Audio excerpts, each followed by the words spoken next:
ভাই মোশাররফকে অনেক অনেক রমজান মোবারক জানাই, রোজা মোবারক জানাই।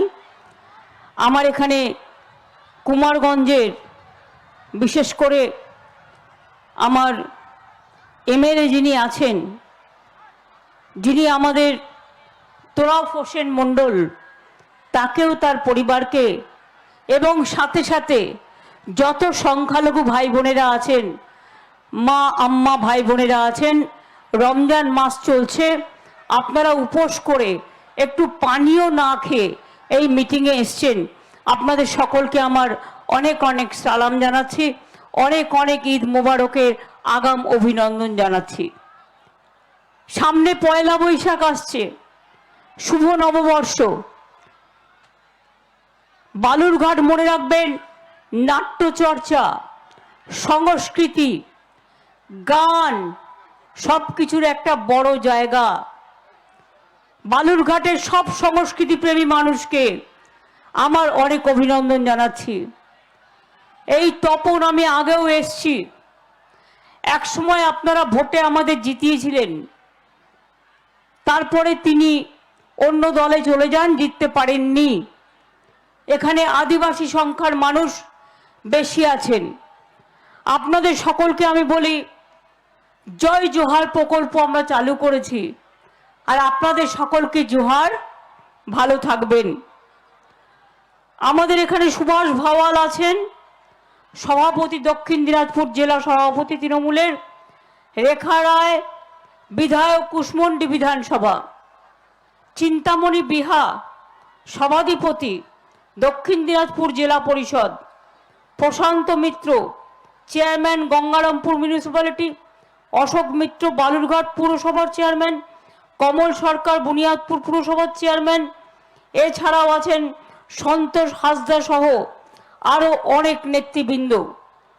কিন্তু যেহেতু আমার সময় কম, গৌতম দাসও আছেন, আমি যেহেতু সময় কম, তাই কার্তিক চন্দ্র দাসও আছে, পার্থপ্রতিমও আছে, প্রতিরাম মণ্ডলও আছেন, অনেক আছে।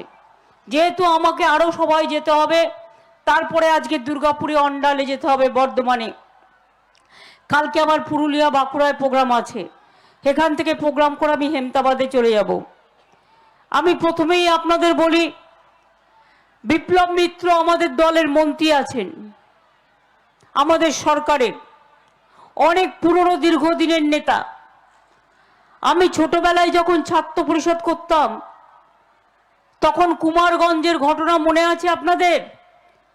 একজন শিক্ষক হত্যা হয়েছিল, পার্থপ্রতিম একটা ছাত্র মারা গিয়েছিল। তখন সিপিএম সরকার শতাধিক ছাত্রছাত্রীকে গ্রেপ্তার করে রেখে দিয়েছিল।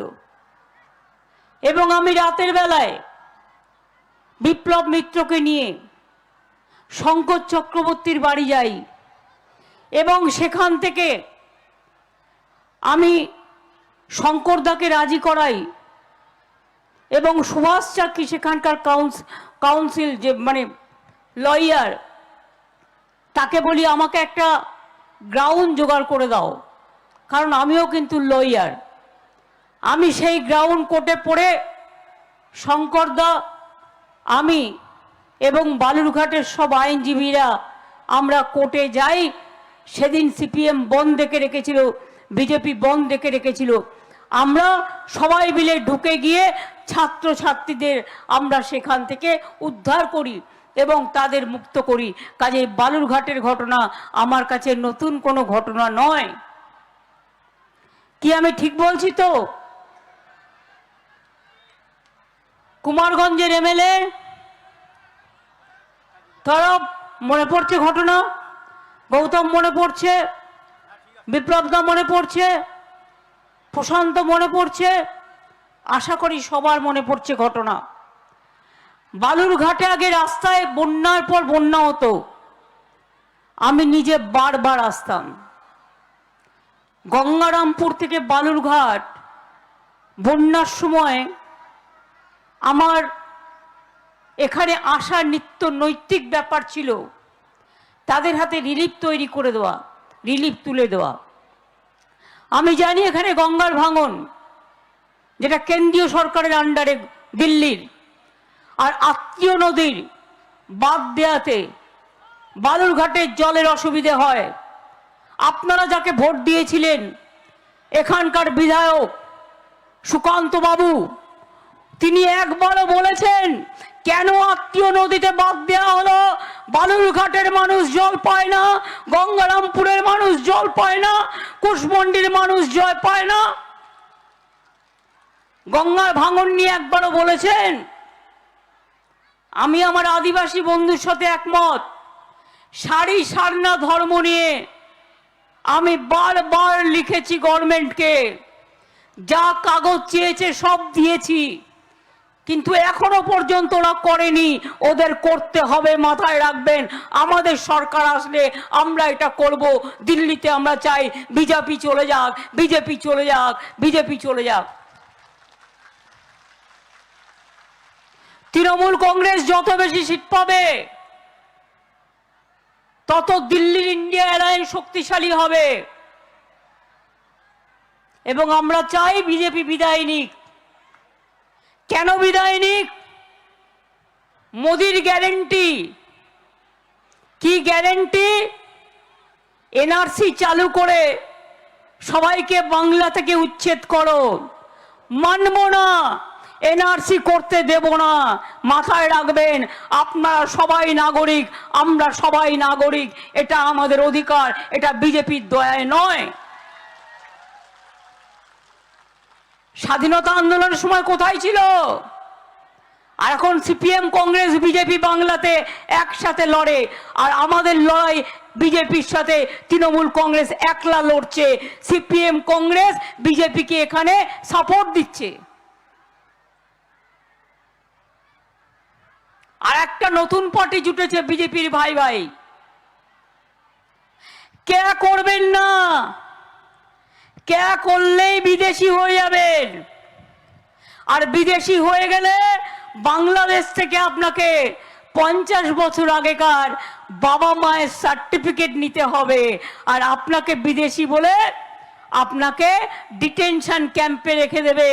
আসামে যেটা করেছে, কত লোক মারা গেছে, 19 লক্ষ লোকের নাম বাদ গেছে। আমরা মানব না। আমি বাংলায় আছি বলে বিজেপির খুব রাগ। যেন তেন প্রকারণে তৃণমূলকে হারানো ওদের উদ্দেশ্য। ওদের লজ্জা ঘৃণা ভয় 3 থাকতে নয়। কানে দিয়েছে তুলো আর পিঠে বেঁধেছে কুলো। আর যত পারো সিবিআই কে দিয়ে কিলো, এনআইএ কে দিয়ে কিলো, ইনকাম ট্যাক্স কে দিয়ে কিলো, ইডি কে দিয়ে কিলো। ওদের জিজ্ঞেস করুন, একটা এনআইএ বালিশে কত কিলো থাকে? একটা সিবিআই বালিশে কত কিলো থাকে? একটা ইনকাম ট্যাক্স বালিশে কত কিলো থাকে? আমি যখন বেরোচ্ছিলাম হেমতাবাদ থেকে, যা বলে দেয় এনআইএ, সিবিআই, ইডিআই, সেটাই বলে সাংবাদিকরা। আমাকে কোশ্চেন করছে, কালকেও ভূপতিনগরে হামলা হয়েছে, হামলাটা কে করেছে? হামলাটা মেয়েরা করেনি, হামলাটা করেছে এনআইএ। গদ্দার জানে হারবে, তাই লোকের বাড়ি গিয়ে গিয়ে, কোথায় একটা চকলেট বোম ফেটেছিল 2022 সালে, আর মধ্যরাতে গিয়ে যদি মহিলার বাড়িতে গিয়ে অত্যাচার করে, গ্রামে ঢুকে গিয়ে অত্যাচার করে, তা মহিলারা কি করবে? শাখা বালা পরে বসে থাকবে, না মাথায় ওড়না দিয়ে বসে থাকবে? তারা তাদের রক্ষা করবে না, তাদের ইজ্জত, তাদের সম্মান। বাচ্চাকে সঠিকভাবে বড় করতে, যদি বাচ্চাকে ভালো করে বুঝতে পারি, জানতে পারি, চিনতে পারি, তাহলে কিন্তু আমাদেরকে মানুষ করতে অনেক সহজ হবে। আমরা একটা উপায় আমাদের কাছে আছে, DMIT, demographics multiple intelligence test. আমরা আজকে একটা অদ্ভুত জিনিস নিয়ে কথা বলবো, যে জিনিসটা আমরা সবাই চাই বাচ্চাকে সঠিকভাবে বড় করতে, এবং বাবা মা হিসেবে বাচ্চা যাতে বাবা মার চেয়েও আরও ভালো শাইন করে, আরও ভালো যেন কাজ করে, সেটা সব বাবা মাই চায়। এর জন্য আমরা যদি বাচ্চাকে ভালো করে বুঝতে পারি, জানতে পারি, চিনতে পারি, তাহলে কিন্তু আমাদেরকে মানুষ করতে অনেক সহজ হবে। আমরা একটা উপায় আমাদের কাছে আছে, যেই একটা টেস্টের মাধ্যমে, সেই টেস্টটার নাম হচ্ছে DMIT, demographics multiple intelligence test.